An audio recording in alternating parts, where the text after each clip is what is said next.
As a voter with disability, please pay attention to this election day voting procedure.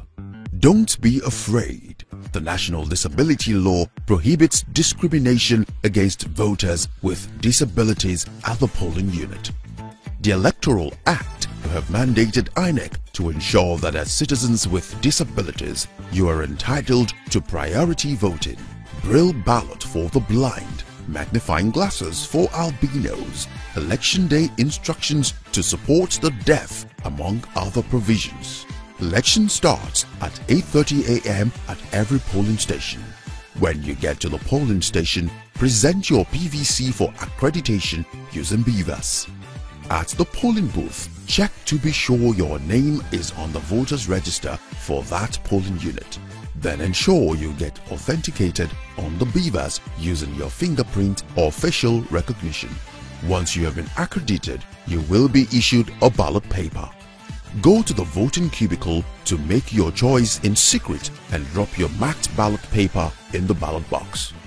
When you have voted, you may leave, or if you wish to witness vote sorting and counting, make sure you are at least 300 meters away from the voting area. Go out and make your voice heard as we recruit those that will serve us.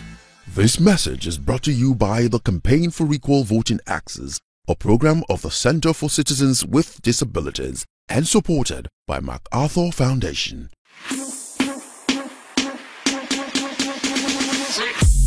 Position your products and services on the platform that guarantees massive exposure to the right markets. Take advantage of the opportunities iBrand TV brings to you live on Brandish Your Brand. For further inquiries, call 070-68000168 or you can call 080-8082-6735. Email marketing@ibrandtv.com. Brandish Your Brand, live on iBrand TV, where business comes first.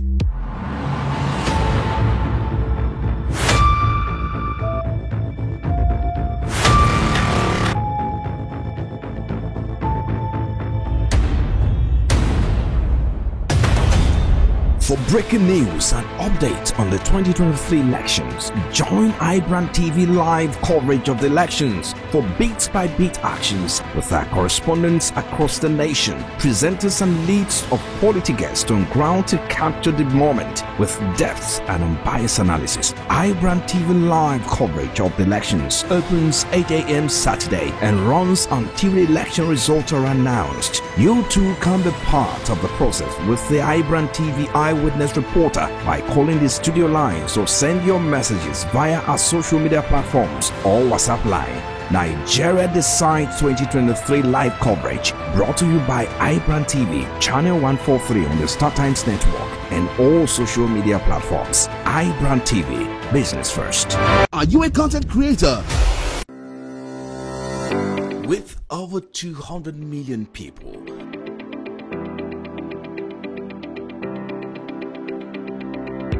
Africa's largest economy has a story to tell. It's the story of an economy that has the ability to develop from a single-digit to double-digit GDP growth rate. In the last 5 years, over 41.5 million micro, small and medium-sized firms, as well as about 17.4 million registered SMEs, have accounted for nearly 48% of the national GDP. This is the narrative of Nigeria's economy, which is bursting at the seams with possibilities, from the stock market to maritime, agriculture to telecommunications, power, ICT, and oil and gas, among other areas of the economy. No one does it better than Ozone Ibrand TV. Hello and welcome. This is Business Breakfast, coming to you live from our studio here in Lagos. Business Breakfast, showing on weekdays at this time.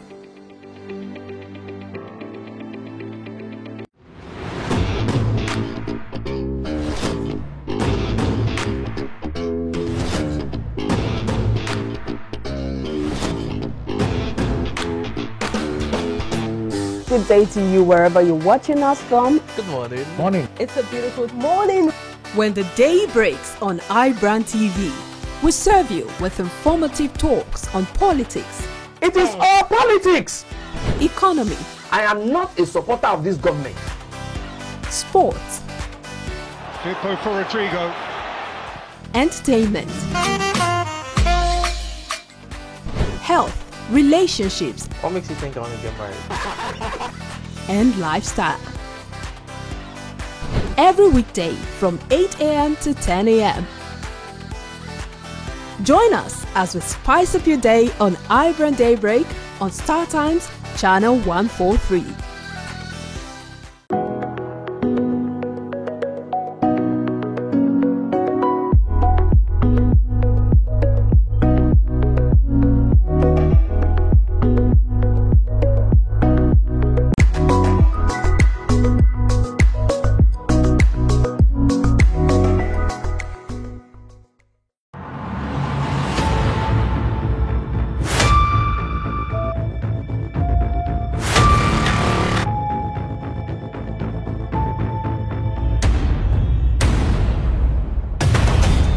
For breaking news and updates on the 2023 elections, Joy Times Network, and all social media platforms, iBrand TV, business first.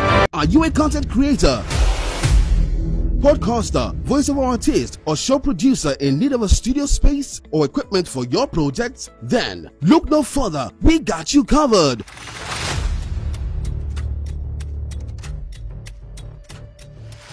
With the very best of equipment and studio spaces at the most affordable rates you can ever imagine.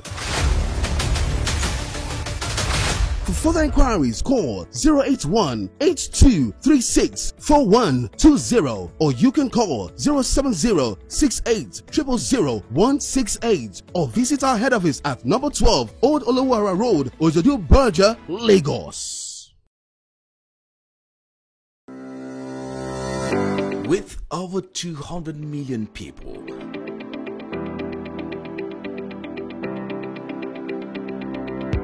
Africa's largest economy has a story to tell. It's the story of an economy that has the ability to develop from a single-digit to double-digit GDP growth rate. In the last 5 years, over 41.5 million micro, small and medium-sized firms, as well as about 17.4 million registered SMEs, have accounted for nearly 48% of the national GDP. This is the narrative of Nigeria's economy, which is bursting at the seams with possibilities, from the stock market to maritime, agriculture to telecommunications, power, ICT, and oil and gas, among other areas of the economy. No one does it better than Ozone Ibrand TV. Hello and welcome. This is Business Breakfast, coming to you live from our studio here in Lagos. Business Breakfast, showing on weekdays at this time.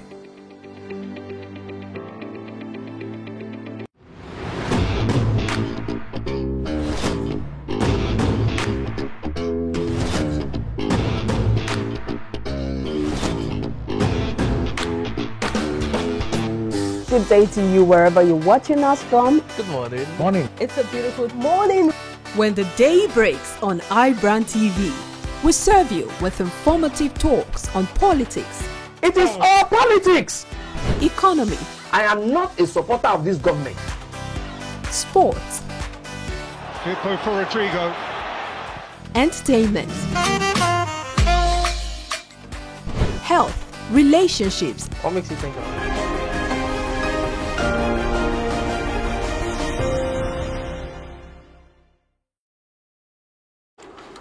Welcome back. It is still Nigeria Decides. Today, of course, the 19th day of the third month in the year 2023.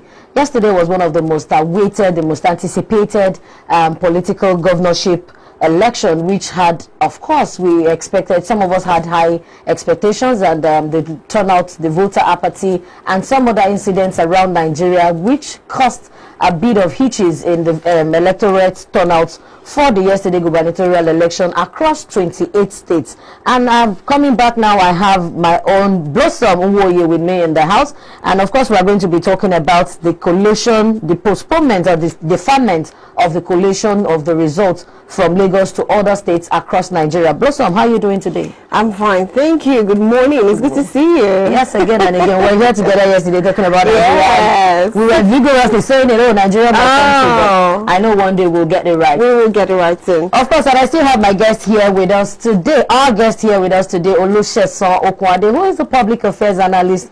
And we started the show by giving you the footage of a 44-year-old video that was the election that took place July 28th in 1979. And we saw the peace, we saw the tranquility, we saw the unity, the togetherness, and the orderliness in this polling exercise for the gubernatorial and the presidential election together. And of course, we trickled it down to 44 years today, which is about 44 years in 2023. And what are the differences? We've talked about what has changed, the affecting factors.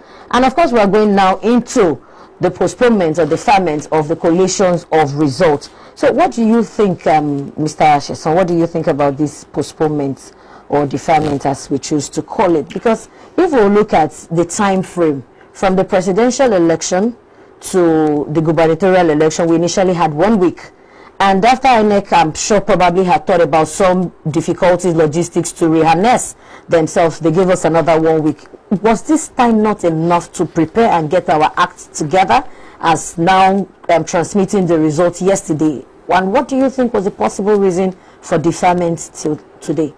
Okay, well, the major reason for deferment was not spelled out from some of the rec. I'm sure we have in Lagos, Oyo, Akwa Ibom, and a few others. But I want to believe, we have processes during this electioneering system where you start from the polling unit to the ward, from the ward to the local government, from the local government down to the states. And the IREV is just a transmission from the PU to the ward, which everybody can have access to here and there. I am of the opinion that with the advent of IREV, if everything has been updated as we're supposed to have, we should have closed up at the local government by now. But I want to believe, my personal view is that there are delays at the local government level for compilation. And it's just like what we saw at the presidential booth. The first day that they were supposed to, by INEC calculation, you can see it's not that INEC intended to defer that thing. The first day we only had result of just one state, Ekiti State, and waited till like 12 the next day before we started seeing like 3, 4 coming in. Intelligence has gone a long way in such a way that some of those things that are written, encrypted, can be downloaded. Maybe to an Excel format for analysis. You understand? So these are things I feel we should be introducing into our election process. But I want to believe that the delay must have been from the local government. Possibly they've not received that report from the ward, which in turn can raise underlying issues from the electorate. But for me, we should hold our peace. As I yesterday, the few information I had is that people were able to upload to IREV portal. One thing is because we have not built good infrastructure around our telcos, something happened behind the scene before we came in, and that means you will bear me witness that it's not your fault. Neither you rely 100% on what they have on Beavers. They will still expect you to submit the hard copy. Okay. That's what they work on. And what people do is they will use that to, cross-check what was uploaded to confirm the authenticity of it. So what, if I can borrow from what INEC chairman said the last time, that what they have is the hard copy that will still come to them for compilation. What they do is to now make comparison of that particular one with what was actually uploaded and cleared. So you can see that both the logistics and the IREV have contribution to what we are talking about. So if people have not moved their polling booth result from the ward to the local government, you cannot present to the state if you have an incomplete record. So if you have 20 wards under your local government and you have 19, you can't leave the local government until you have the last one. And possibly there are still one or two disputes in authenticating or signing by the PU for them to take to the ward, or even when it got to the ward, the report that was given by the PU, and the agent are contradictory. They need to settle it before you validate it and send it. So I want to believe that those are few things that will cause the delay. And the state rec will only be wasting our resources. Don't forget that power plays a major role even in this particular thing. So why would you want to set up the studio when you don't have anything to broadcast and be running generator? Because I don't know the level of power supply in the area where they are. So they will want to say, okay, until we have a clearer picture of when it's coming, let's have it by 11, we expect. But I can still tell you that even when they come in 11 o'clock, we still have maybe 1 or 2 delay here and there. And that's why we've said that. You see, our conscience goes a long way when you are given assignment to do for your fatherland. Know that whatever you do has cost, has implication, either on the present or the future. And we always have a recourse back to say this that you did or this that your father did. Posterity will definitely judge. So that's why we keep telling individual, if you are opportune, you are not the best. I'm sure we are not the best in this nation to be analyzing and working here.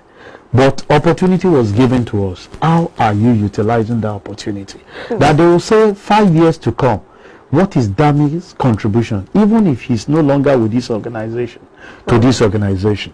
If he has moved on, what is Blossom contribution? They will always have that track record.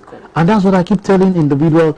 If you are opportune to serve the nation, do it with utmost best, knowing fully well that there will always be a replay of whatever you are doing. Well, so if we're going to pick that, I think I won't forget now, knowing fully well that there will always be a replay and a consequence attached to whatever. When there are replay, there must be consequences. Because you see that they are telling your children that they don't know anything now. That your dad is a great man, and that will open door. Your dad is a terrible person. Even though you are good, we may not be able to, because precedents of your father. People believe in hereditary factor. Yes, now. Before we move into that, let's push on, as we're going to be taking live reports as at yesterday from the Lagos INEC Collation Center by our senior iBrand correspondent, Aigoje Ikoria. Let's have the footage. This is the State Collation Center for the Governorship and State House of Assembly.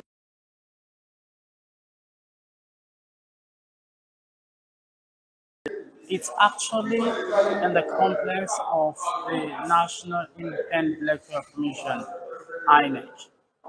The Independent National Electoral Commission, INEC. Now, what is happening here in a few hours from now, it's going to be the collation of results for the elections earlier conducted today. We visited some of the polling units earlier today, and we discovered that most of the polling units ended election at about 12, waiting for the 2:30 p.m. deadline before they started collation. It's unusual compared to what we saw during the presidential elections, where at some polling units, elections were being conducted even to the evenings, waiting for the last person on the queue according to the Electoral Act to cast his vote. Few hours from now, we'll be seeing the collation officers coming in. We'll be seeing the resident electoral commissioner coming in. We'll also be seeing some of these empty chairs you see here filled with the returning officer and some other security agents and officers here. Notwithstanding, it's not yet time for the results to be announced from various local government areas in Lagos State. But we have media organizations already here on the ground, putting finishing touches to preparations so as to be able to get the information disseminated. Stay back, relax, and we'll be bringing you bit by bit of happenings here, direct here from the Collation Center. Every bit of it you'll get to know on iBrand TV. I am Igbuji Korea, standing by from the Collation Center.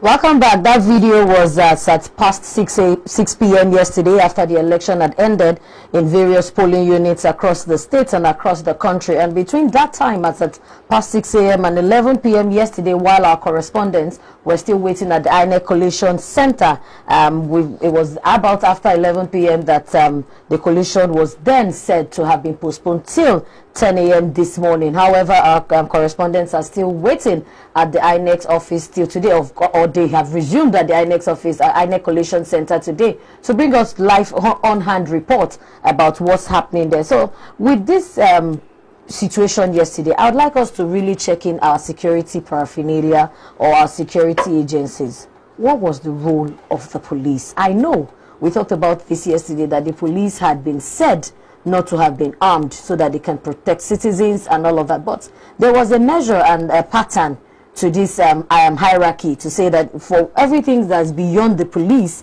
the army should intervene or necessary agencies.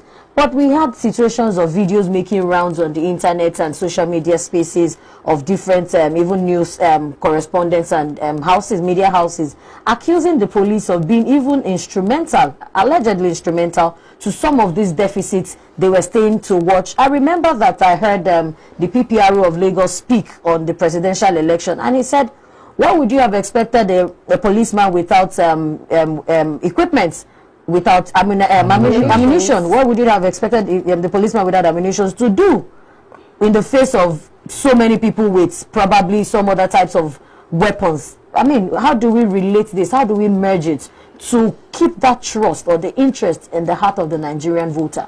Yeah, I think we are overstretching security apparatus, and it is the failure of the government. Overstretching, you say? Yeah, it is the failure of the government, the failure of families, failures of individuals.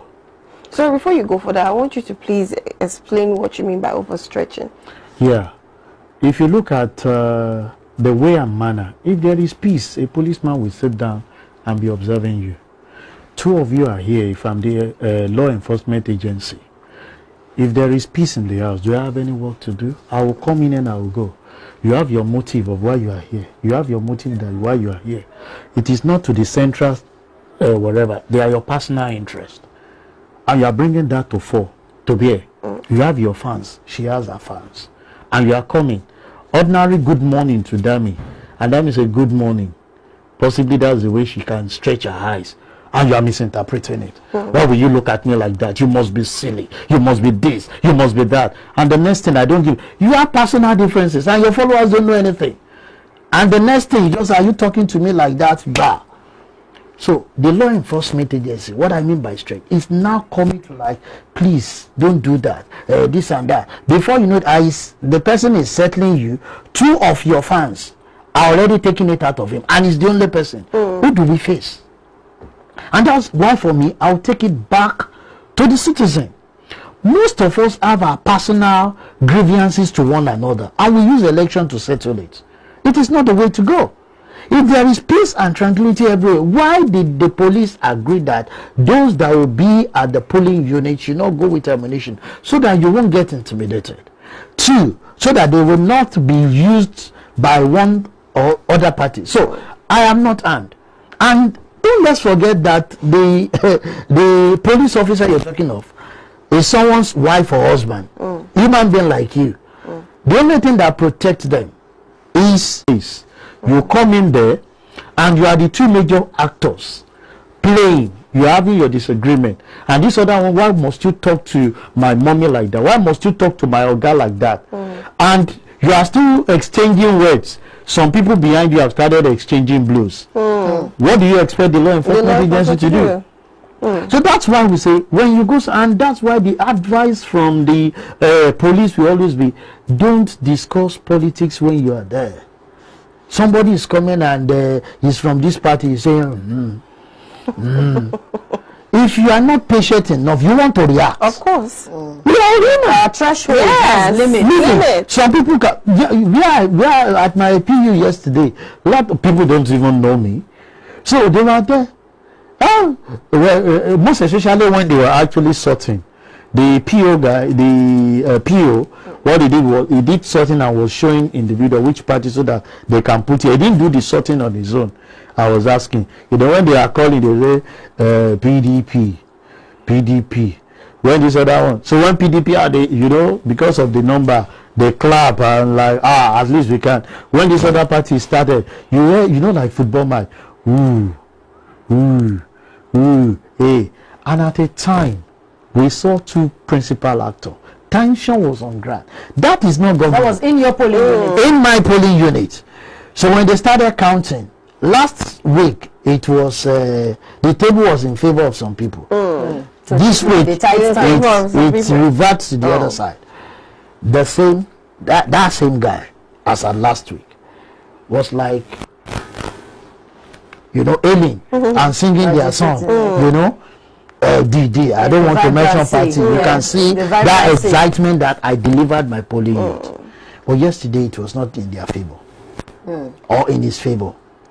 So he just should. Why will you say that that these people should not talk here?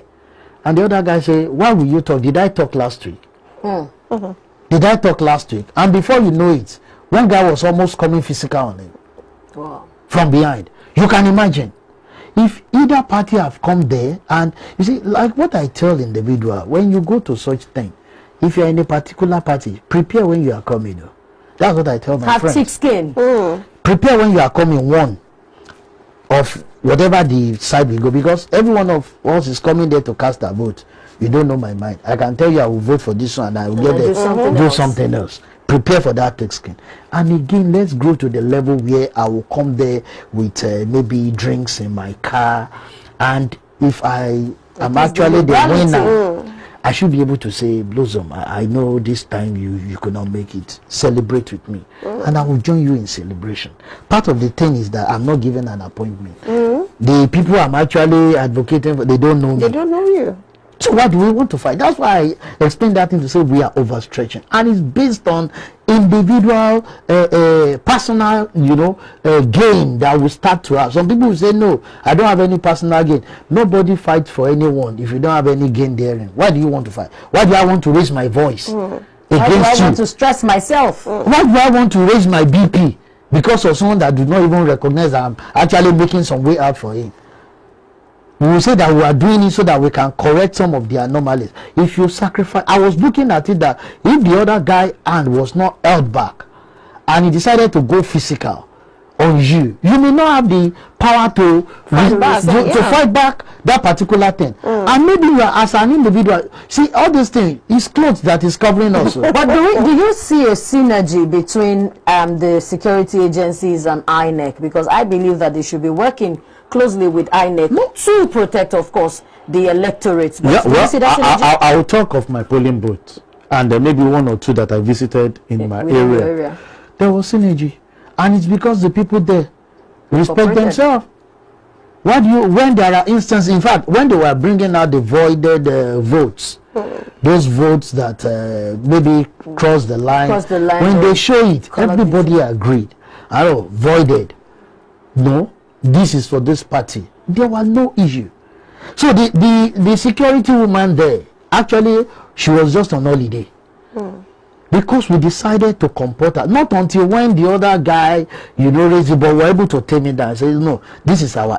You actually transferred your voters register to come into this place.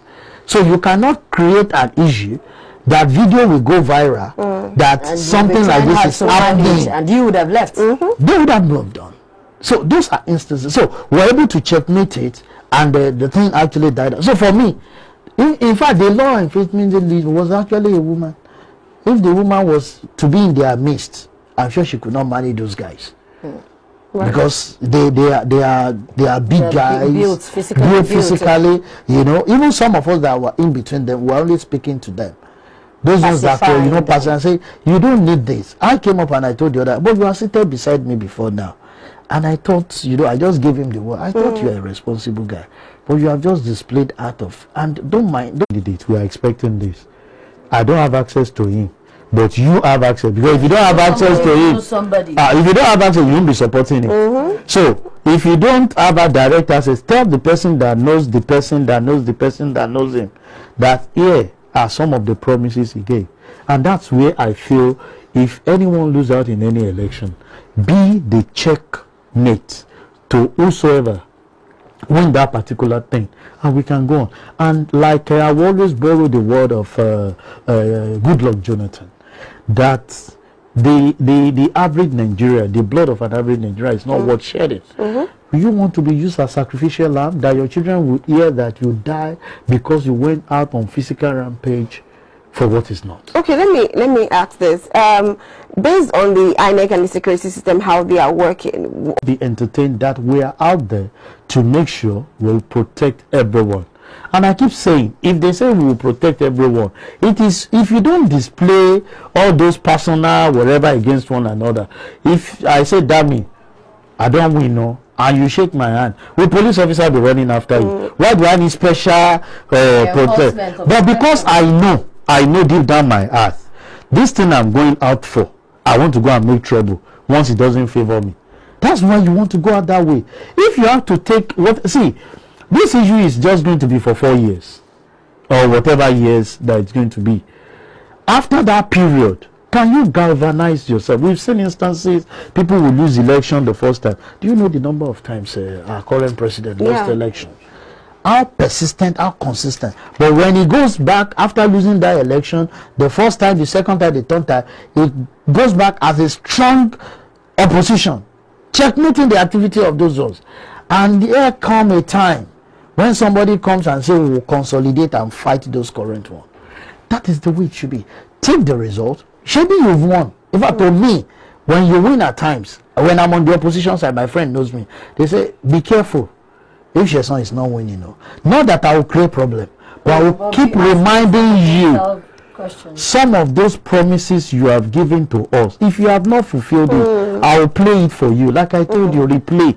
We will replay for you and say, you promised this. You don't come in and tell us that, I'm sorry, those promises I gave you, I have sabotaged. Keep the saboteurs out.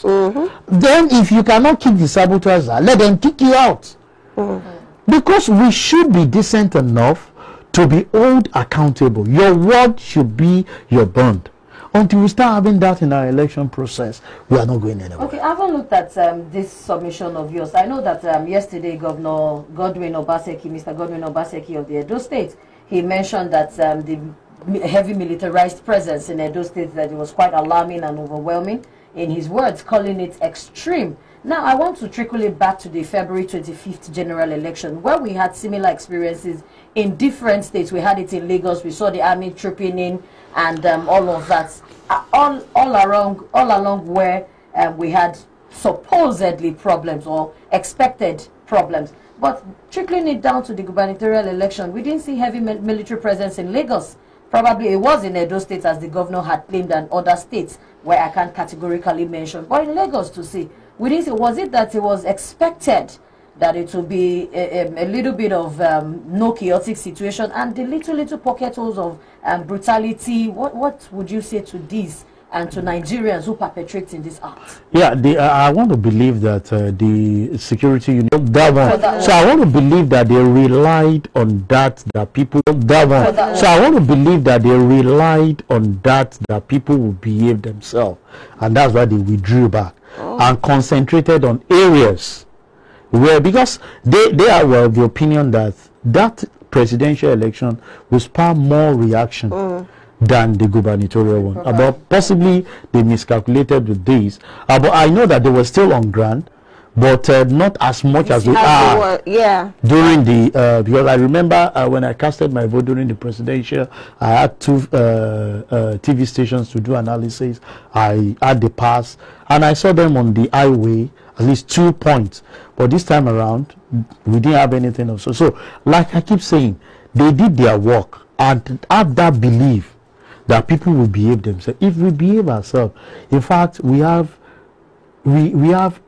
too many people in the military base or the police force.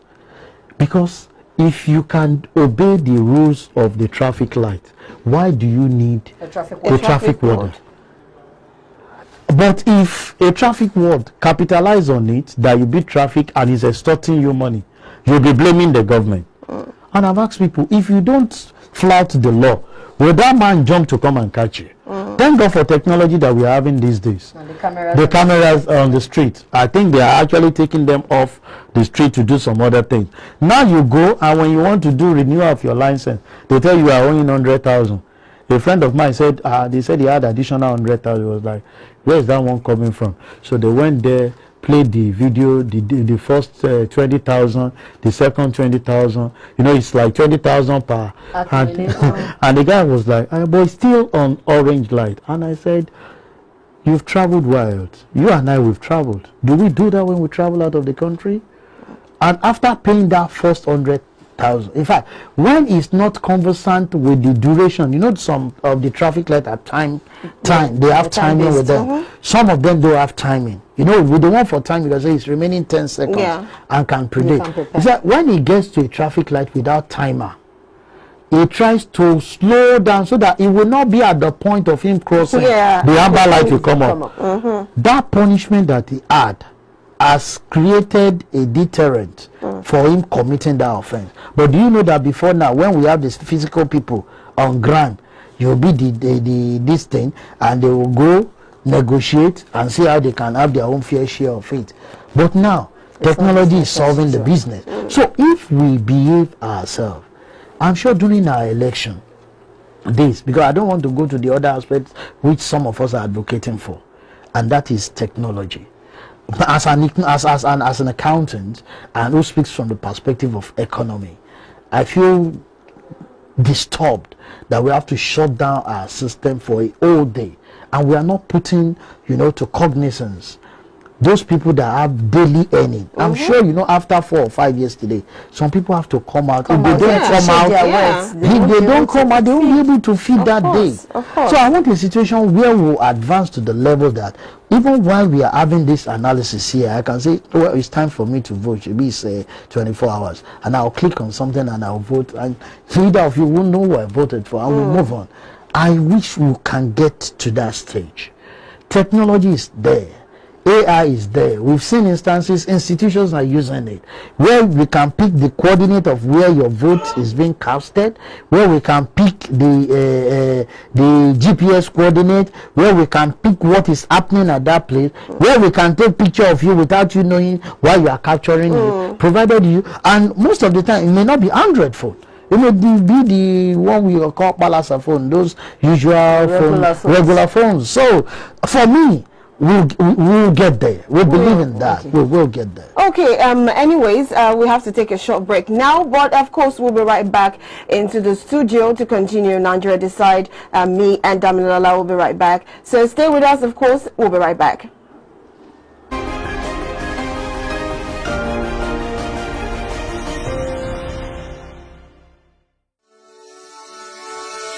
As a voter with disability, please pay attention to this Election Day voting procedure. Don't be afraid. The National Disability Law prohibits discrimination against voters with disabilities at the polling unit. The Electoral Act have mandated INEC to ensure that as citizens with disabilities, you are entitled to priority voting, braille ballot for the blind, magnifying glasses for albinos, election day instructions to support the deaf, among other provisions. Election starts at 8:30 a.m. at every polling station. When you get to the polling station, present your PVC for accreditation service. This message is brought to you by the Campaign for Equal Voting Access, a program of the Center for Citizens with Disabilities and supported by MacArthur Foundation. As a voter with disability, please pay attention to this election day voting procedure. Don't be afraid. The National Disability Law prohibits discrimination against voters with disabilities at the polling unit. The Electoral Act have mandated INEC to ensure that as citizens with disabilities, you are entitled to priority voting, braille ballot for the blind, magnifying glasses for albinos, election day instructions to support the deaf, among other provisions. Election starts at 8:30 a.m. at every polling station. When you get to the polling station, present your PVC for accreditation using BVAS. At the polling booth, check to be sure your name is on the voters register for that polling unit. Then ensure you get authenticated on the BVAS using your fingerprint or facial recognition. Once you have been accredited, you will be issued a ballot paper. Go to the voting cubicle to make your choice in secret and drop your marked ballot paper in the ballot box. When you have voted, you may leave, or if you wish to witness vote sorting and counting, make sure you are at least 300 meters away from the voting area. Go out and make your voice heard as we recruit those that will serve us. This message is brought to you by the Campaign for Equal Voting Access, a program of the Center for Citizens with Disabilities and supported by MacArthur Foundation.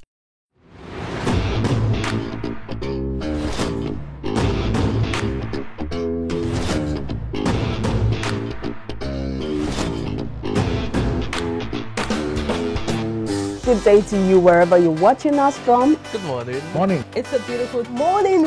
When the day breaks on iBrand TV, we serve you with informative talks on politics. It is all politics. Economy. I am not a supporter of this government. Sports. Firpo for Rodrigo. Entertainment. Health. Relationships. What makes you think I want to get married? And lifestyle. Every weekday from 8 a.m. to 10 a.m. Join us as we spice up your day on iBrand Daybreak on Star Times Channel 143.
Nigeria Decides 2023 live coverage brought to you by iBrand TV, Channel 143 on the Star Times Network and all social media platforms. iBrand TV, business first.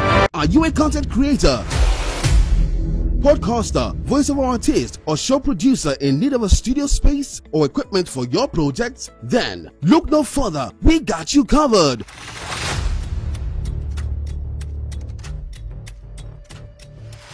With the very best of equipment and studio spaces at the most affordable rates you can ever imagine. For further inquiries, call 081-8236-4120 or you can call 070-68000168 or visit our head office at number 12 Old Olowara Road, Ojodu Berger, Lagos. With over 200 million people,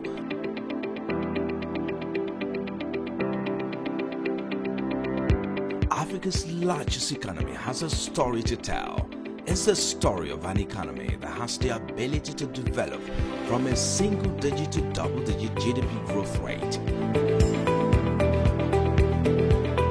In the last 5 years, over 41.5 million micro, small and medium-sized firms, as well as about 17.4 million registered SMEs, have accounted for nearly 48% of the national GDP. This is the narrative of Nigeria's economy, which is bursting at the seams with possibilities, from the stock market to maritime, agriculture to telecommunications, power, ICT, and oil and gas, among other areas of the economy. No one does it better than Ozone Ibrand TV. Hello and welcome. This is Business Breakfast, coming to you live from our studio here in Lagos. Business Breakfast, showing on weekdays at this time.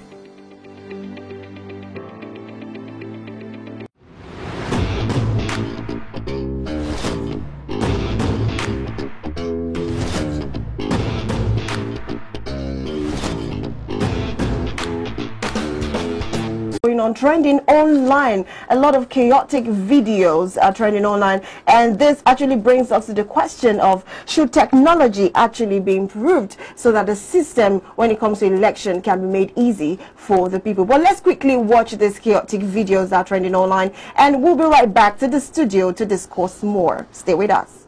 Don't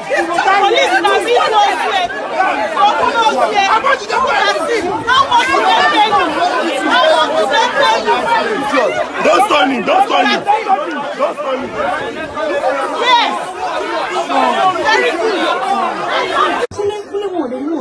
See fighting arrested. See fighting arrested and breaking your bottle. See that again.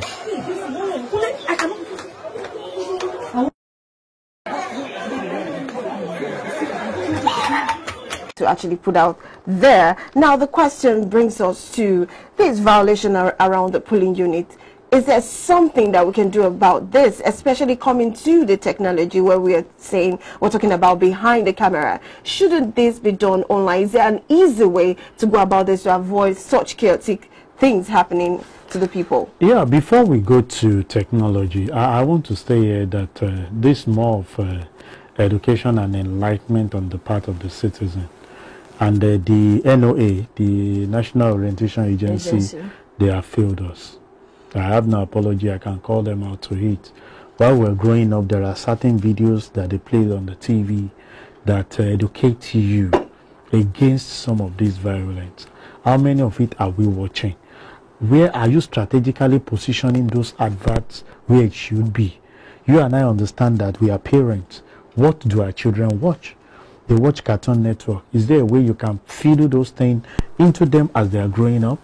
You know, certain set of people, they work this particular thing on DSTV because the local TVs are even not, people are not plugged into it. Everybody has gone the other way around. How much of it? Is it not, are you concentrating on the media? How many people watch news? People don't like news. Some people 24/7 is to go and watch this thing on DSTV, Z-Word. That's what they do from morning to night. Whatever noise that is going, they say, I can't keep myself. So I'm blaming the National Orientation Agency of not having a wide coverage. How many of these did you share on your station here for your viewers to even know the things that they need to do against this kind of electoral, the consequences that they will have? We must start educating and enlightening our people. When that thing is built into your subconsciousness, I remember the first time of President Muhammadu Buhari during the Diagbas regime. Some of us were growing up, we have the discipline, the NOA was very functional. That's when we have MAMSA and the likes. You queue on the road, you don't drop deaths on the distance. It's not because people will caution you, they sing the song everywhere. I think we must first start from there, because I know the journey to technology, it's not something that we'll do 2027. And I have my reason. Sorry, let me. It's not something. That's 4 years. Like it's not enough. It's not enough from now to 4 years to develop software, to develop different broadbands to accommodate us. And that means you ask me, why do I say that? Okay, the fundamental of seeing you there, they are seeing me. A reflection of me. And I can be proud that I've actually replicated or give back to my community. But those things are not there. You have the same set of people recycling themselves from local government chairman to be House of Assembly, make their way in to the, if not governor, we even saw just Senate, from one state to the other. You know, it goes like that. And that's where I see leadership failure. You should, even if your people love you so much, you should have been able to reproduce yourself with same idea, with like minds. Then this kind of a thing can be reduced, either in your party or in your environment. Why do we have that in a private sector? There is no how you be a managing director. If you are unable to reproduce people that will take over from you, you will see the company collapse in your presence. Can we introduce that into governance? That's an area we need to go. If that is done, we can talk of technology. This technology, from what I learned from my basic computing, is garbage in, garbage out. When you decide to garbage in wrong thing, you have wrong output. And what do? You blame the software application. You blame this software developer. Because the leaders that will make those things work, ask some fun, go out. I said it, yes. How will I go out and I feel that I will go out? I said it, yes. How will I go out and I feel that I will go with chair and carry chair and be breaking on somebody? If somebody has not, induced me to it, to say, see, when you get there, I promise you, you will be the one that will be cleaning my car. Let me use it to that level. If I become the next such derogatory level, you will be the one. I know that you've not studied, you don't have a school cert, you don't have anything. No qualification. But you are useful to me. You will be the one washing my car every day, and that I can guarantee you. Every day you eat in my house and you have like 2,000 every time. Don't you think that such person will go there and protect his principal at all costs? So you are saying you are not giving him money, but you've promised him certain things that or from what we are even saying, a politician without something gets to office, and what we are saying is you're making wealth to himself beyond what is it. We've seen leaders here without shoe, now a lot. We've seen some with just one house, having so many, both within and outside. So what do you now think that an average person that knows that Dami is virgin for House of Assembly, that if I identify with her as our friend, as our brother, I'll be of benefit. It will be of benefit to me. So if I get to where Dami is, they are casting vote, and somebody is speaking against Dami, Dami needs not to send me. But I'm already thinking ahead. I knew that this so person, before he came to politics, this was who he was, and now this was, and he's out of politics. If Dami that is coming out can start from nowhere, I know this prospect, and there is at all go for my side. So at times it is not the politician that incites them, but what they have seen in our environment playing out make them to say, I know Mr. Chesson, I will once I raise my hand and once I hail him, he will definitely perform. So now he's vying for a post. I must protect his interest. That's why I say at times don't blame some of those leaders. They are just the followers are equally culpable because of what they feel they will gain. So even when we have technology playing out, if we don't have the political will and that consciousness, individuals develop the software. And some of our parents who never used to vote now are interested. And some of our parents who never used to vote now are interested in voting, because we have consciously told them that you need to do this for our future. If you're going to leave us behind, you need to participate now. Some of our parents never used to vote, but the turnout was magnanimous this season. So let's put into consideration these youths who are interested in politics. Now we are talking about education. What style of education do you think INEC and other government parastatals need to enact? Do we need to now dramatize it? Do we need to make it look like Nollywood? Do we need to make it into music? What will attract them to keep them on course? The first thing you need to do is do research into what attracts the class of people you want to address. What satisfies you is not what satisfies me. Absolutely. We might be of the same age, but we have our different views about things. The diversity that we're looking at. For them, they need to look at, have you carried out research? Send the message that electoral violence, these are practical videos that you can put together. If you want to adopt this, you have invested, most of the state governors told us that they've invested in Nollywood. Guide them to do things that that will go in line with election, and the implication if you have to go on the path of violence, then go for the elites. And I've seen a gap. You see, government is compounding our problem too. Most of the time we westernize everything. Grammar. How much of it do we bring down to the, how many? I can tell you it's only elites that are listening to us. My mom will not listen to this station. It's not that I'm saying it, except if he hears that I'm on air. I know our station. Okay. You understand what I'm saying? Yes. Everybody with his own preference. Our leaders we have radio stations, but they don't listen to those areas where we go for English grammar and all this thing. They listen to local dialect. Either the Yoruba station, the Igbo station. They feel comfortable because they connect easily. Not the one you'll be using words for ease. And they are like, is he saying that it has passed or it's about to happen?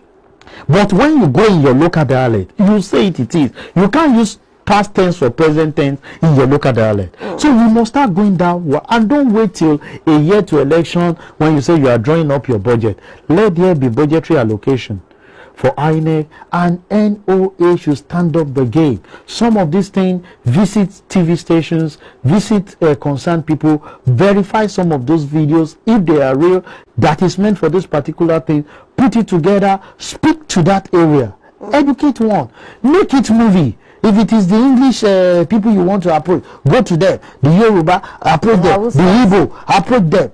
Let that kind of video, not just one or two actors. If you claim you have invested in them, then the awareness will be there that while you are watching it, because some families, they still have that bonding. They watch those films together. And you can pinpoint it.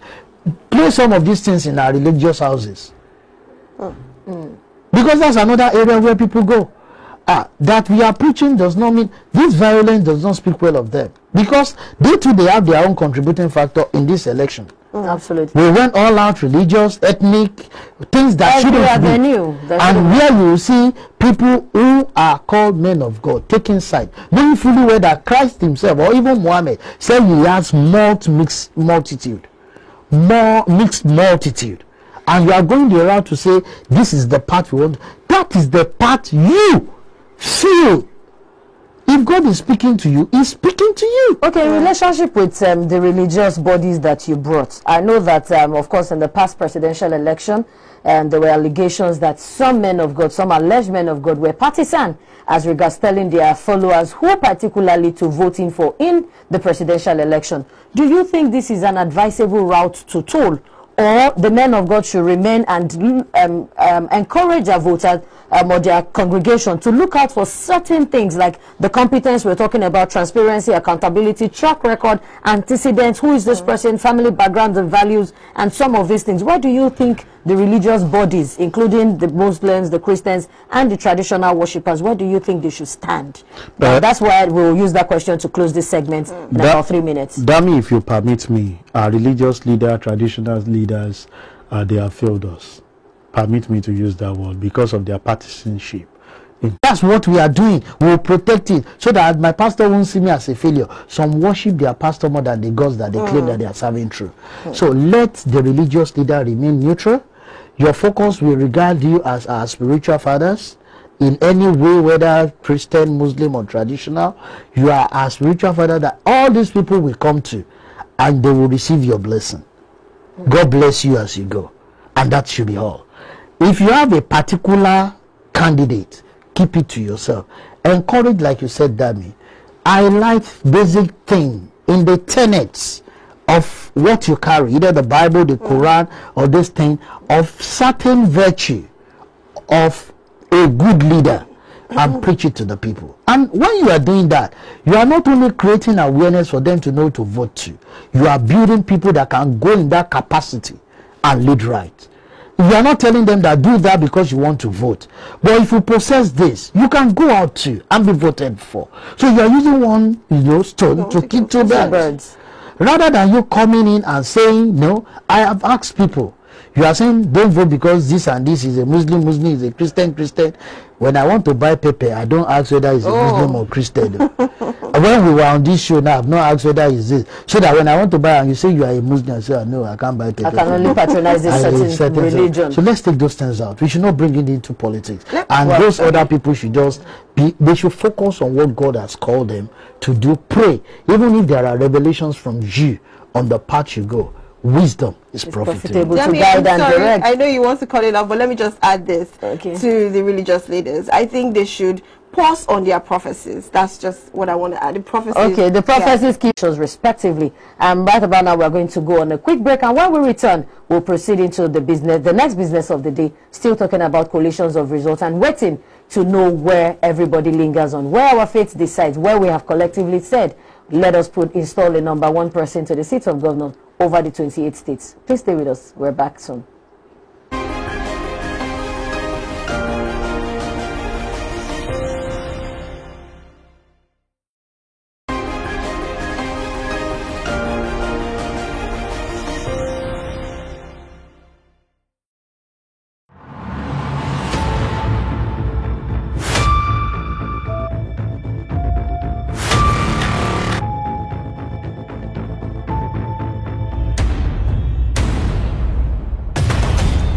For breaking news and updates on the 2023 elections, join iBrand TV live coverage of the elections for beat-by-beat actions with our correspondents across the nation, presenters and leads of quality guests on ground to capture the moment with depth and unbiased analysis. iBrand TV live coverage of the elections opens 8 a.m. Saturday and runs until the election results are announced. You too can be part of the process with the iBrand TV Eyewitness reporter by calling the studio lines or send your messages via our social media platforms or WhatsApp line.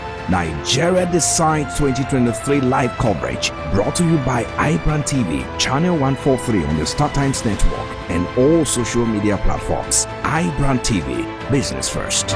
Are you a content creator, podcaster, voiceover artist, or show producer in need of a studio space or equipment for your projects? Then look no further. We got you covered. Economy that has the ability to develop from a single digit to double-digit GDP growth rate. In the last 5 years, over 41.5 million micro, small and medium-sized firms, as well as about 17.4 million registered SMEs, have accounted for nearly 48% of the national GDP. This is the narrative of Nigeria's economy, which is bursting at the seams with possibilities, from the stock market to maritime, agriculture to telecommunications, power, ICT, and oil and gas, among other areas of the economy. No one does it better than Ozone iBrand TV. Hello and welcome. This is Business Breakfast, coming to you live from our studio here in Lagos. Business Breakfast, showing on weekdays at this time.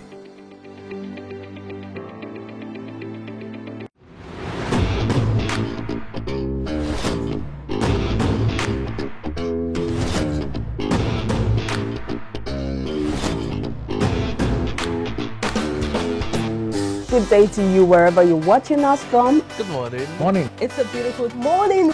When the day breaks on iBrand TV, we serve you with informative talks on politics. It is all politics. Economy. I am not a supporter of this government. Sports. Firpo for Rodrigo. Entertainment. Health. Relationships. What makes you think I want to get married? And lifestyle. every weekday from 8 a.m. to 10 a.m. Join us as we spice up your day on iBrand Daybreak on Star Times Channel 143.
For breaking news and updates on the 2023 elections, join iBrand TV live coverage of the elections for beat-by-beat actions with our correspondents across the nation, presenters and leads of quality guests on ground to capture the moment with depth and unbiased analysis. iBrand TV live coverage of the elections opens 8 a.m. Saturday and runs until the election results are announced. You too can be part of the process with the iBrand TV Eyewitness Reporter by calling the studio lines or send your messages via our social media platforms or WhatsApp line.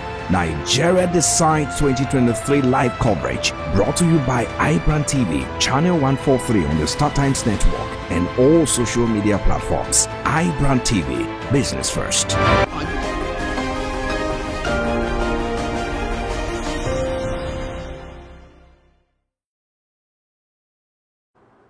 Welcome back, and it is still Nigeria Decides. Of course, we have been waiting to know who are going to be the top tiers, the #1 men of different states, of particularly about 28 states across the nation. Of course, we also have the House of Assembly elections which took place yesterday alongside with the gubernatorial elections. And of course, the anticipations are high, agitations are high. We are waiting, everyone is waiting to know on whose side does the pendulum bulb swing. And I'm still here with my co-hosts, Blossom Nwoye, and of course I would like to say happy Mother's Day to all the women out there, to all the strong, beautiful, energetic women who are representing the women folk, even in politics and outside politics, the women who are the homemakers. And of course the saying goes that if you educate a woman, you educate a community. So for all of us who are out there who are doing beautifully well as women in our endeavors, in our various walks of life, I say happy Mother's Day to you again. Queen, do you have a message for mothers? Yes, of course. I will say happy Mother's Day. The first restaurant, the first teacher, the first, I'm sorry to use the word, the first toilet, of course, was on my mother's lap. The first restaurant was my mom's bosom. And of course, my mom is just everything. She's the first, and everybody's mom is the first thing. So happy Mother's Day to every mother and every woman out there, every young girl becoming a mother very soon. Happy Mother's Day. To you too. Happy Mother's Day. Oh, that's beautiful, and this is going to lead us into talking about our next topic for the next couple of minutes, and we are going to be analyzing and looking at women participation in politics. There's another thing to vie to contest. There's another thing to actually participate without being the contestant. So we are going to marry these two options together, these two nuggets together, and see how far the women folk have been participating in elections, from different elections that has happened over the years. We had the 2005 elections, we had the 2019 election, we had the 2015 election, we had in 2001, 2023 this year, respectively, different 4 years, and the participation of women generally. I think that women have transcended from being just the market women who they give wrappers and they give ashwebis, communal attires to wear and dance and sing. Women have evolved into coming to the center to say, you know what, we need an inclusion. And of course, various bodies, various organizations supporting women have also clamored and lent their voice on the fact that women should be put in consideration, in major consideration, as regards the corridors of power, and should be elected into various offices. However, we're also going to be looking at the deterrent factors that women face across board in these various participation levels. Blossom, I think that from my research, I know that particularly we have about 24 women who are contesting to be governors of different states across board. We have Aisha Binani of Adamawa. We have 2 women in Abia State. We have 2 women in Akwa Ibom. We have 1 in Borno. We have 2 women in Delta State. We have 1 woman in Jigawa. We have 1 woman in Ebonyi. We have 2 women in Kano, Kwara. Lagos too, we had 2 women on the road contesting for governorship, and some other states that will be bringing to your notice. Will come forth in the future, obviously. But another thing is, I really must commend, of course, all the women. I must commend them. I must commend the one that came out for the presidency position, and that is OJ Princess Chichi, I think. Yeah, she was one that actually Khadijat Okono. Yeah, so I must commend them, because that's a whole lot. First of all, talk about the form. The amount they had to use in purchasing the form, the campaign, almost everything, and the speech was fabulous when they had to give their speech, which is something we should really look out for more. And honestly, I think it's something that if a whole lot of women decide to come out in politics, in fact, I don't think I want to sit back and not be involved. I really, that would be a very good way to just say I want to be part of politics. So I think it's a very good one, but the turnout is not what I would say it's expected. We want more women. Yeah, we want more women in politics. And there's another angle we really need to look at, which we talked about yesterday, and I think is a key factor to why maybe most women are not coming into politics. The funding part, where will you get this fund? And somebody talked about having what they call it, godfatherism, which of course some women might not want to do. You putting them in a position, and you expect them to give you a return when they are in seats. Some women might not want to go further with it, but I don't know. Do you have a better... I think my opinion is also to buttress and to analyze what you've just said. Some of these women are also married.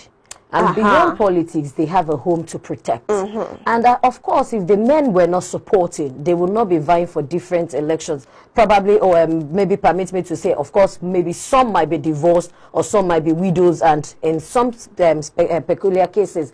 But however, if you look at even the women who have husbands in the house, no matter what happens in the political front, they are going back home to give a recount of what has happened. Oh, this was where we went to. And of course, we expect that the husbands too will step in as the #1 advisor of such a woman, because you know the magnitude of the width your wife wants to carry. And I'm sure maybe it's not at that time the man is demanding also for his fair share of inclusion of family. Oh, you're neglecting me, would have passed such hurdles. Because if you have a woman who is contesting for gubernatorial position or seat, the husband must have understood the nitty-gritty of her going to campaigns, of her partaking in meetings, and he must have been a source of great support. Now, so that's for the family unit. If there's no support for the family unit, now taking back recourse to, okay, oh, my godfather said this. What do you think? I think that in the African context of tradition, that's the way we have been grown. We have been wired. Listen to your men. The men are the head of the house. We are not in competition with the men.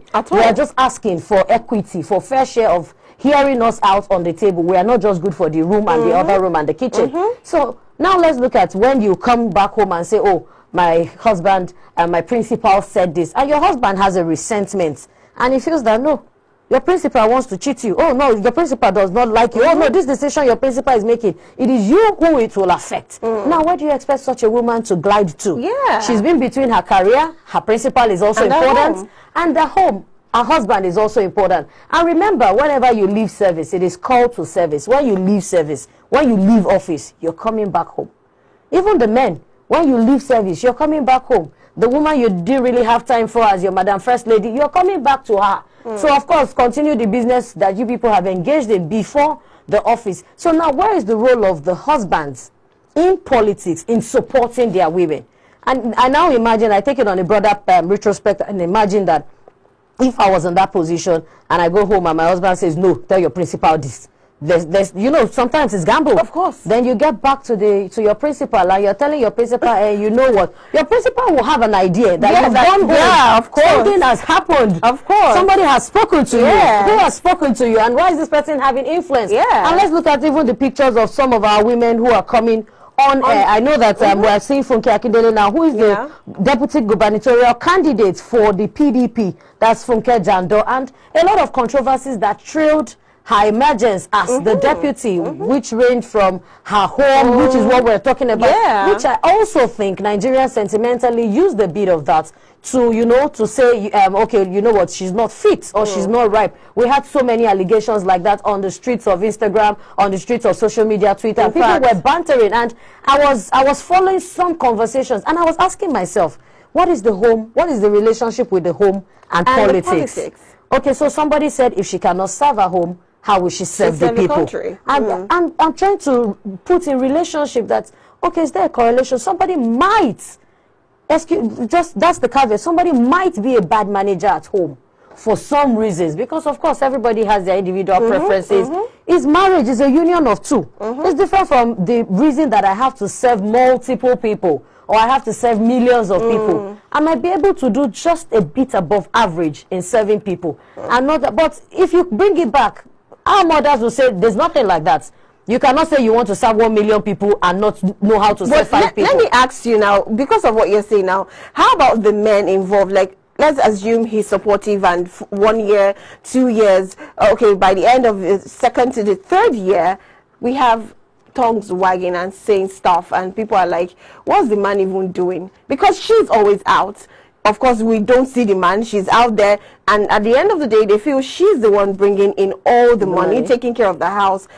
Don't you think it will affect that man's personality, like the way people see him or view him? People perceive him. Yeah, perceive it. Like, don't you think it will actually affect that man? Because it will take, it will take a very strong, understanding man to actually watch his wife doing everything and make it look like everybody believes he's not doing anything, just sits at home, takes care of the children, is just being the woman while she's been the man. What happens at that point? I think that I would like to probably speak around 1 or 2 women who are in the corridors of power. I remember, if I'll take an example from our Honorable Commissioner for NIDCOM, Abike Dabiri, Honorable Abike Dabiri, I saw her 60th birthday, and I saw her videos with herself and her husband in that joyous moment, all around each other, felicitating, and you know what, and I kept admiring the video, and my admiration was, this man must have gone through a lot. Yeah. In having to know, you know what, you have to also nurture women.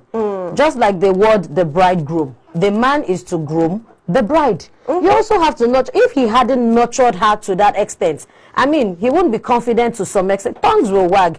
You will see sometimes that even political, within the same party, they are alleging some of their female representatives of having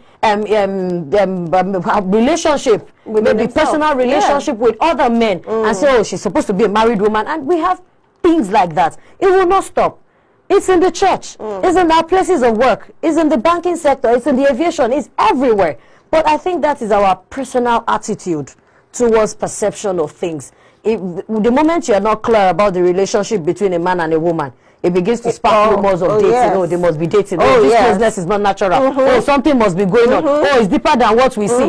What's the deeper life in it? What exactly is the problem we're talking about? So if you only bring such negativity, you are not helping the man in the house, because definitely there's bound to be some level of some distrust, that some thinking that is it really happening. So I mean, you sit down and you assess your relationship to emotional wise, intelligence wise, and in some other aspects, the money might be coming in. But are you ready as a man to dedicate that time to say, okay, I understand that my wife has a vision, I understand that she has an ambition, I understand that she's vehement and she's passionate and intentional about, to understand that it's sacrifice, it's dedication. This woman wants to work. Or you want to do this, you're sure you're not going to get to the middle of the water. Positive policies to guide our children. We're still talking about the Child Rights Act. Out of 36 states, only 24 states have enacted it. And not all, I think about 6 states have codified into law. Do you understand? We have issues that happened in Lagos about school children, and we are not really seeing that response. After a while, some cases are being swept under the carpet. But if they are women on the corridor. Sometimes it feels like the man is the father of everybody. Oh, yeah. But women have more attachment to children. Women have more attachment to the family. Stole from one person and this person killed. Do you understand? So there are also security threats amongst women. There are also vices, bad vices amongst women. But what is the ratio?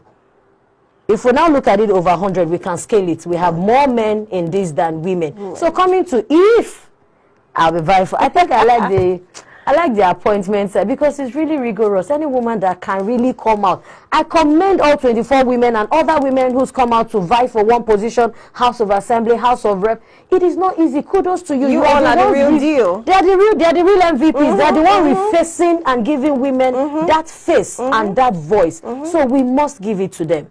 So I like the fact that they are doing that, but maybe sometime later in my career or in life, God spare our lives, I'll be hoping to see you and I. Of course. Probably I might want to be the deputy, or you might want to deputize me. I mean, I think 2 of us in office will do that. Oh, Lord, it's going to be a powerful run. Are you thinking I'm thinking what elective appointments? You just want to be some... Which elective appointments, the ones you're running for, whichever ones, so far we are involved in politics to change what is on ground. Obviously, I'm in. But let me ask you, do you think, we've talked about, of course, financing. We've also buttressed on godfatherism, which led us into security.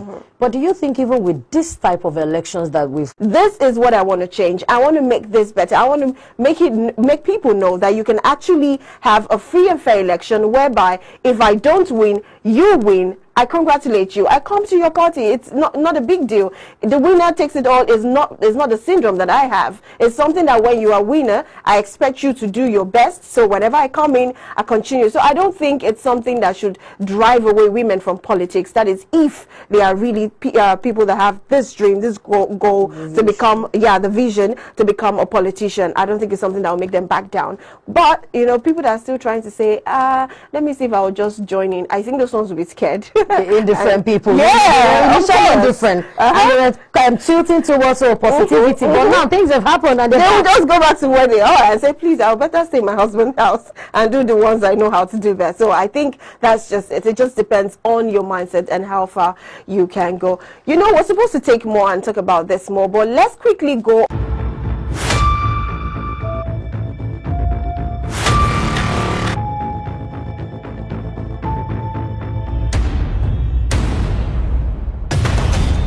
For breaking news and updates on the 2023 elections, join iBrand TV live coverage of the elections for beat-by-beat actions with our correspondents across the nation, presenters and leads of quality guests on ground to capture the moment with depth and unbiased analysis. iBrand TV live coverage of the elections opens 8 a.m. Saturday and runs until the election results are announced. You too can be part of the process with the iBrand TV Eyewitness Reporter by calling the studio lines or send your messages via our social media platforms or WhatsApp line.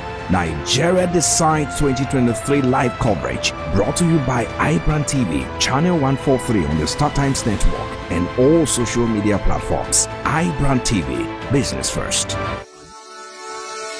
As a voter with disability, please pay attention to this Election Day voting procedure. Don't be afraid. The National Disability Law prohibits discrimination against voters with disabilities at the polling unit. The Electoral Act have mandated INEC to ensure that as citizens with disabilities, you are entitled to priority voting, braille ballot for the blind, magnifying glasses for albinos, Election Day instructions to support the deaf, among other provisions. Election starts at 8:30 a.m. at every polling station. When you get to the polling station, present your PVC for accreditation using BVAS. At the polling booth, check to be sure your name is on the voters register for that polling unit. Then ensure you get authenticated on the BVAS using your fingerprint or facial recognition. Once you have been accredited, you will be issued a ballot paper. Go to the voting cubicle to make your choice in secret and drop your marked ballot paper in the ballot box.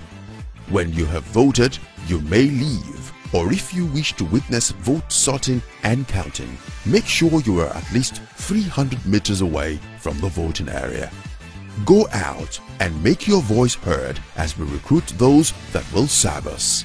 This message is brought to you by the Campaign for Equal Voting Access, a program of the Center for Citizens with Disabilities, and supported by MacArthur Foundation.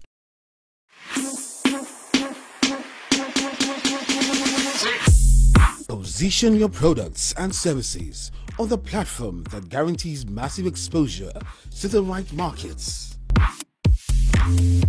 Take advantage of the opportunities iBrand TV brings to you live on Brandish Your Brand.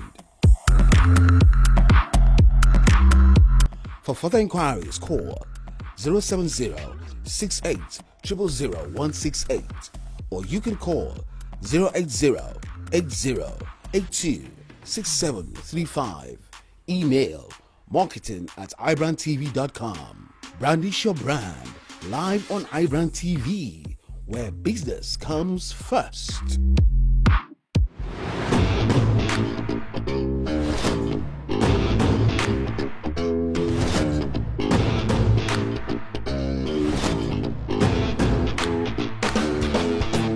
Good day to you wherever you're watching us from. Good morning. Morning. It's a beautiful morning.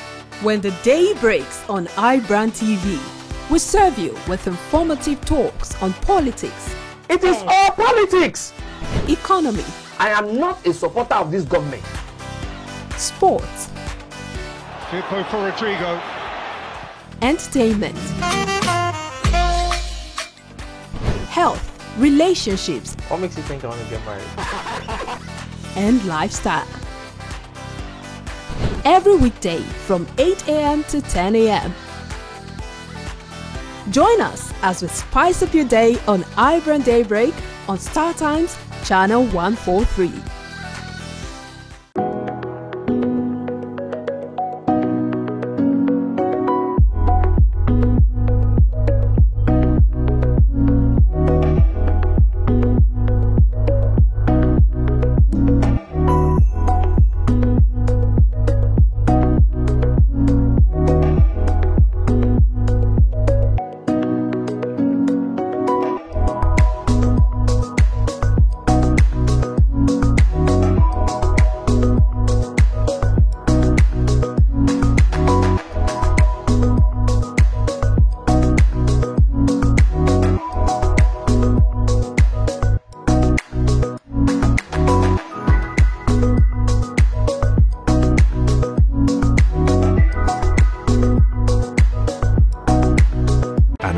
Analysis. iBrand TV live coverage of the elections opens 8 a.m. Saturday and runs until the election results are announced. You too can be part of the process with the iBrand TV eyewitness reporter by calling the studio lines or send your messages via our social media platforms or WhatsApp line. Nigeria Decides 2023 live coverage brought to you by iBrand TV, Channel 143 on the Star Times Network and all social media platforms. iBrand TV, business first.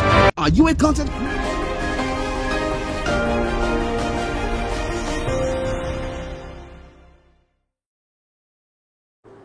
Welcome back. It is still Nigeria Decides. Of course, today we are waiting for the coalition of different states for the gubernatorial election, which took place yesterday, the 18th of March 2023.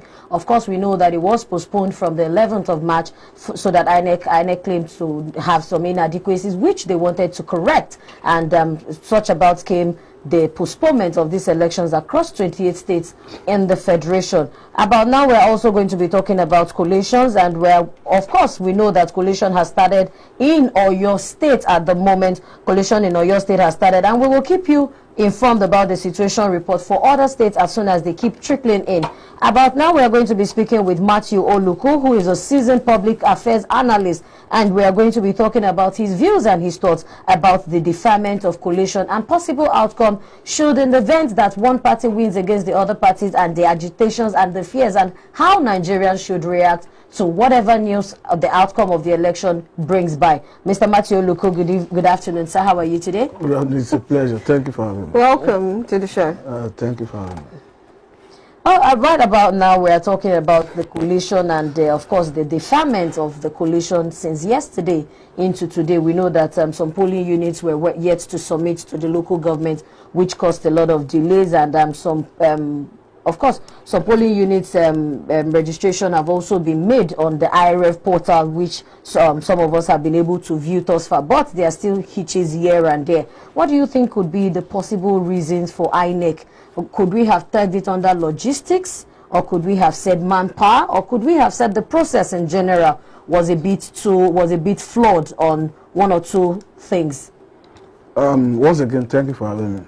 I think INEC is not efficient in managing this electoral process, because if they give us excuse of network glitch during the presidential election, though we are not yet satisfied with the explanation they gave, and now we are seeing a situation where an election that is within the state, as we speak, up to now, there is no state you can say election have been concluded and a governor have emerged elect. So for me, it's a thing of concern. Because if you look at it from the angle of their guideline in terms of uploading the election result directly from the polling units, by now I think we should not be speaking in this manner. Because if actually they uploaded all the results from the polling units to the IRF and the INEC servers are when due, it's simple.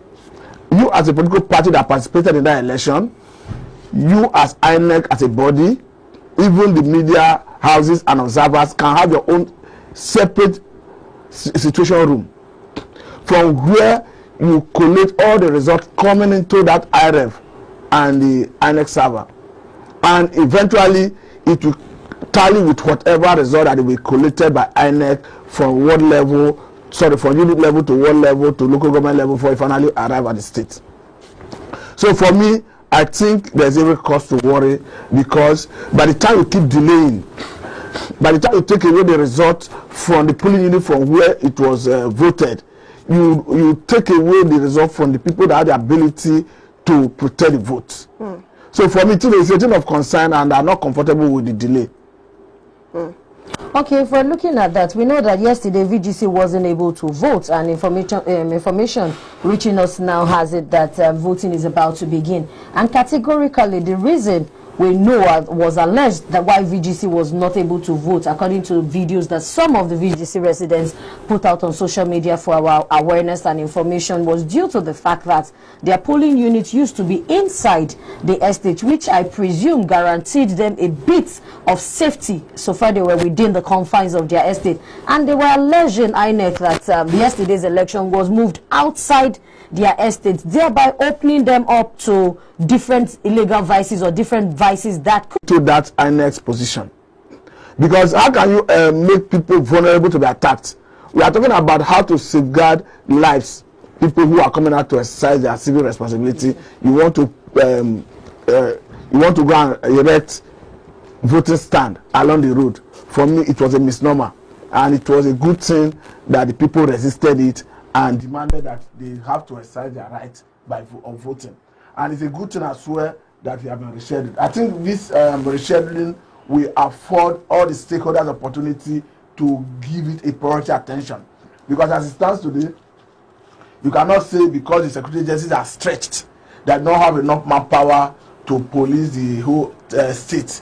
But since it is in an isolated environment, they will have adequate security to protect people who will be coming out there to vote. For me, I think it's a welcome development that they resisted going to the road where they could be vulnerable to be attacked, and two, they insisted that they must exercise their right of voting. Now we are seeing light at the end of the tunnel that INEC have given them the leverage to do that today. To exercise their franchise. I would like to get your thoughts, because earlier on we played some chaotic videos of violence around some polling unit, and of course which was something very scary for people. And now that brings me to the question, which I would like to hear your thoughts, is do you think technology should be advanced so that it could help this election, the voting system, the process, so that it will make people feel safe? They don't have to come out and risk their lives, something like that. I think I'd like to buttress on her question, putting in cognizance the way BVN worked for everybody and shaped us to be formal, to be upright? To be quite honest with you, we need to involve more technology in the electoral process. There's no argument about that. But again, I think even as you have technology, you need people with integrity to manage it, to man it. Okay. Otherwise, all the essence of bringing that technology will be undermined. Take for instance what the INEC spokesperson, Barrister Festus Okoye, told us before this round, all the elections started. He was always on media telling us that the beavers is the ultimate arbiter, meaning the ultimate judge. But with what we had during the presidential election, to what extent can we say the beavers was the ultimate judge? A situation where, as we speak, I'm not sure INEC currently have 100% of accredited voters for that presidential election in their IRF and INEC server. And these are part of what you are supposed to rely on to arrive at the winner of the election, to return a winner. So for me, I think it is good we involve more technology, and I think it's good we strengthen the ground norm, we strengthen the Electoral Act to remove this pernicious human interference. Because the more you have human interference or human activity, the more you are likely going to have issues. Because we are seeing that it is very difficult, it is like a Herculean task to find Nigerians with integrity to trust with that responsibility of managing the electoral process. Because I've seen a video on social media anyway, where a supposed presiding officer was complaining that he could not start the process because the beavers machine or device that was given to him was configured to have the date of 25th of last month. So invariably, it means it is still reading that presidential election. So I don't know how true that is, but if that is true, it's going to show that the personnel who were saddled with responsibility of reconfiguring the beavers may have compromised. So how long what I'm trying to say in essence is there should be laws that tie the hand of INEC so that they must deploy technology, otherwise the process should be rendered null. When there are laws, how about consequences? What I'm saying is the law currently gives INEC discretionary power, and as we have seen, INEC is abusing that discretion. So it goes to show that INEC is not honorable enough to be allowed to exercise discretion when it comes to election management. Like what we have in Lagos currently. A particular political party went to court before this gubernatorial election and House of Assembly election, and the court gave an order, or judgment rather, that for the purpose of this election, result in Lagos State must be transmitted electronically. So invariably, the court asked INEC to obey their own guideline, because I think number 37 of their guideline specifically say that they shall upload the election result electronically. That they couldn't do during the presidential election, and they gave excuse of network glitch. But this time around, a court is saying you must comply with it. And I think at the end of the day, we may see people who are aggrieved, who will rely on that judgment to challenge the process. Okay, I want to ask this, based on what you said, that the involvement of manpower during the elections should be cut off, right? No, should be reduced. Should be reduced. Okay. Okay. Now, if we're supposed to adopt this technology system of elections, how long do you think Nigeria or INEC can actually achieve this technology of reduction of manpower, whereby we can use basically more of the technology? Well, how long do you think? Sorry to interject. Before you take that call, we have Elegalam Caroline, who is a senior reporter for iBrand TV. She's on the line with us. Elegalam, how are you, Caroline? Hello, Caroline. Hello, Caroline. Can you hear me? Yes, I can hear you. Good morning. Okay, good morning, Caroline. How are you today? What particularly can you give us as reports as regarding where you are at the moment and what's happening around you? Okay, so I'm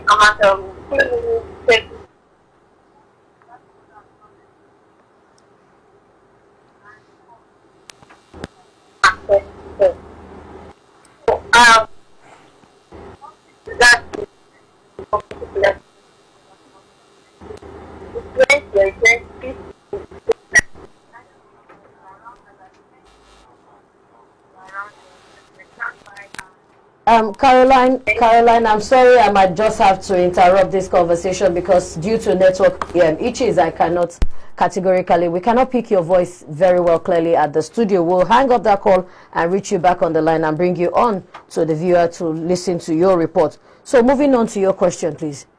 Okay, should I repeat the question? Okay, yes. You said we need to reduce as much as possible the human power involved during the election process. So I asked, how long do you think it would take INEC or Nigeria to actually adopt the technology process of our elections? And like, how long do you think it would actually take for us to achieve that goal? I don't think the time is I don't think we have challenge with the time. The challenge we are having is having people who are responsible, who are patriotic enough to do the right thing. Because we take a look at the off-cycle elections of Ekiti, Osun, Anambra, you agree with me that INEC uploaded election result in those states electronically as and when due. In real time, according to the so if that was achieved, why is it that in this round of election, even as conducted yesterday, did not upload their result as and when due? What excuse will they give us?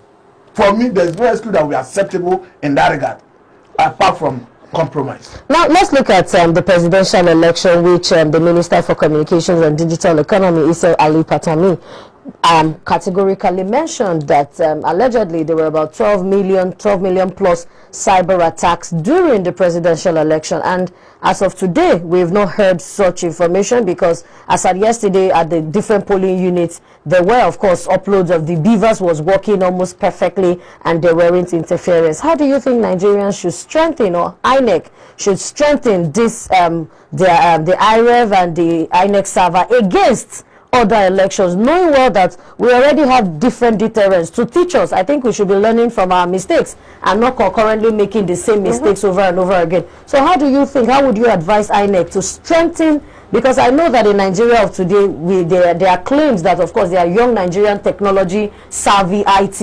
engineers who can do some of this work, but you will not engage them maybe because of personal gains as